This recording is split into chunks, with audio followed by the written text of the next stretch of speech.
I've opened up American Gothic, which is a famous painting by Grant Woods, and I am in Photo P. You want to find a high-res file. High-res means I want to find something that's not like super pixelated, so when I zoom in, Control plus plus plus plus, it doesn't get super blurry super fast. This is a pretty good one.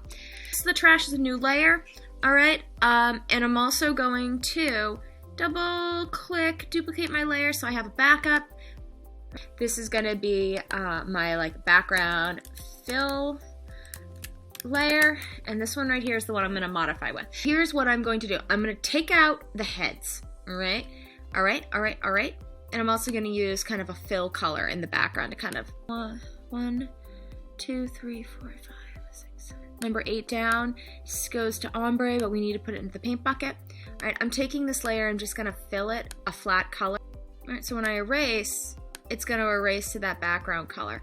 Now, I'm gonna try to just select the head. There's a couple of ways I can do this, and I'm gonna show you. One, all right, number 3 down. This is object selection, this is the magic wand.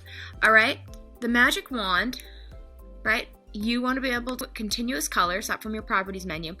And if you hit shift, I will select, and I can keep selecting as I go. And what I'm doing is I'm telling it to select colors in the same family.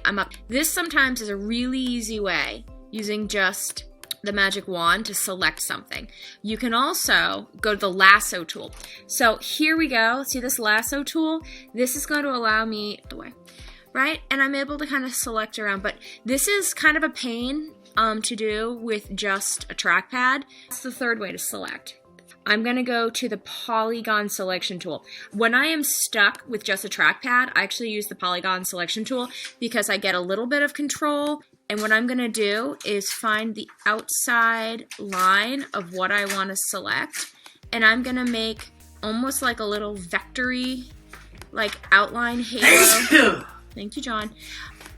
Around what I wanna kind of select. I have that neutral color behind. And I can also, number 4 way to erase it, just use the eraser tool. I'm gonna zoom in. All right, so the first thing we're gonna do is erase out the areas that we're not going to necessarily wanna see. Different ways to erase this out. Magic wand to select colors. Lasso to select areas. Poly select to select areas, and just the eraser tool. I want to keep as much of the original content as possible. Just like so. And just like that, I've made this head vanish, but that filled area allows you to see more subtle kind of changes. All right, I'm going to go delete out Grant Wood's sister, actually. This is his sister that he used for reference. And by the way, that's his dentist.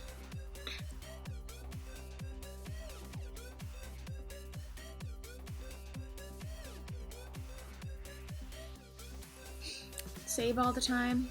We're going to talk a lot about how to save your files.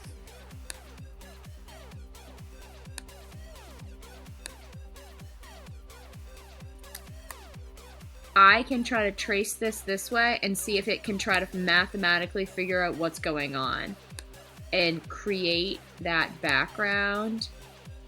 And I usually use the clone stamp tool, but this is just as good.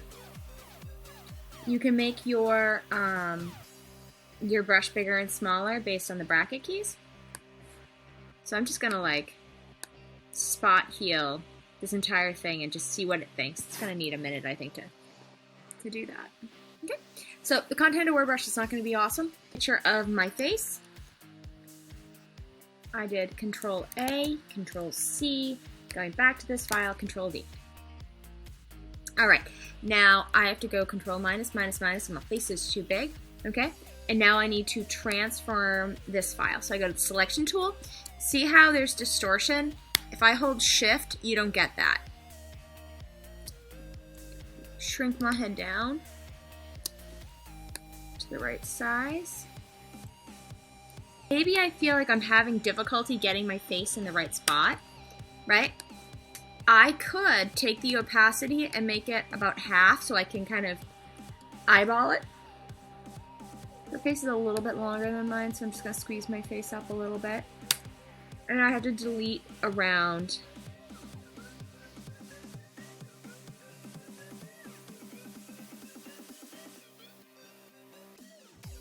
Now, let's say I'm not really sure how I want the neck to connect up. You can, this is what's called a mask. This Japanese flag down here, making a mask. So with a mask, when I draw black, it makes it go away. Okay, so this is a mask right here, which means if I need to turn this off and I disable it, that neck will appear, and it's a way to like erase stuff that you're not sure if you're gonna need later on, and so I can keep it, and it's like a safety kind of thing. So I'm gonna go to curves, and I'm gonna like mess with my skin tone a little bit and see if I can make myself a little bit more orangey. There, a little bit more orange, that's better.